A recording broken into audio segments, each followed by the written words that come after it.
បាទសួស្តីបងប្អូនទាំងអស់គ្នាបាទនេះគឺជាលំអសម្រាប់អូសជាមួយនឹងឡានមិនមែនសម្រាប់អូសជាមួយត្រាក់ទ័រទេបងប្អូនបាទលំអនេះដែរគឺខ្នាតធំបើសិនជាប្រៀបធៀបជាមួយនឹងឡានណាបងប្អូនបាទតតឹងខាងក្នុងរបស់វាគឺ1.7 ម៉ែត្របាទហើយតតឹងខាងក្រៅពីកង់មួយខាងទៅកង់មួយខាងគឺតតឹងវា2.30 ម៉ែត្របងប្អូនបាទហើយធំរបស់យើងនេះគឺប្រវែង4 ម៉ែត្របាទ4 ម៉ែត្រហ្នឹងយើងអត់តគិតពីក្បាលលំអទេក្បាលលំអរបស់យើងមកដល់កេះកន្សោនេះគឺប្រវែង1.4 ម៉ែត្រទឹកទៀតអញ្ចឹងប្រវែងសរុបវាគឺ5.4 ម៉ែត្រទឹកបងប្អូនណាថងវែងក៏សមដែរ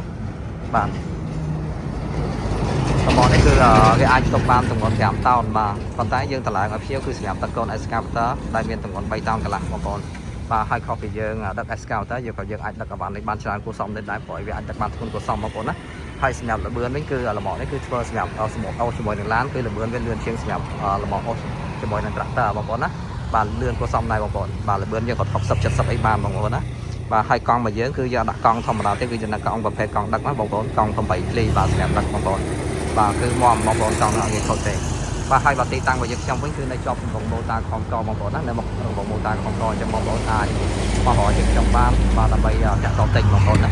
បាទហើយលម្អយើងខ្ញុំគឺមានច្រើនប្រភេទមែនតើណាបងប្អូនបាទលម្អនោះគឺសម្រាប់ដឹកស្រូវដឹកដលងមី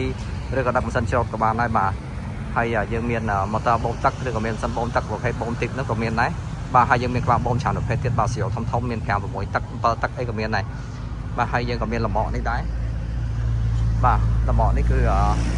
យើងអាចដឹកបាន5 តោនដែរបងប្អូនណាបាទលម្អ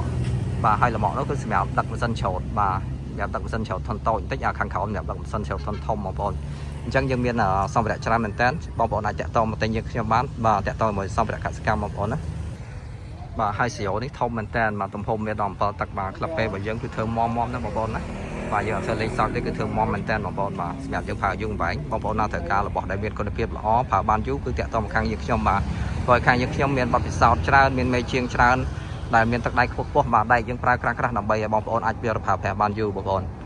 បាទអញ្ចឹងបងប្អូនតែត្រូវការរបស់ដែលមានគុណភាពល្អគឺបងប្អូនអាចតាក់ទងមកខាងយើងខ្ញុំបានបាទអត់ខុសម្ដងទេបាទសូមអរគុណសូមបងប្អូនទាំងអស់គ្នាជួយធ្វើការ like share follow page មួយផងយើងនឹងជួបគ្នានៅវីដេអូក្រោយទៀតបងប្អូនណាបាទ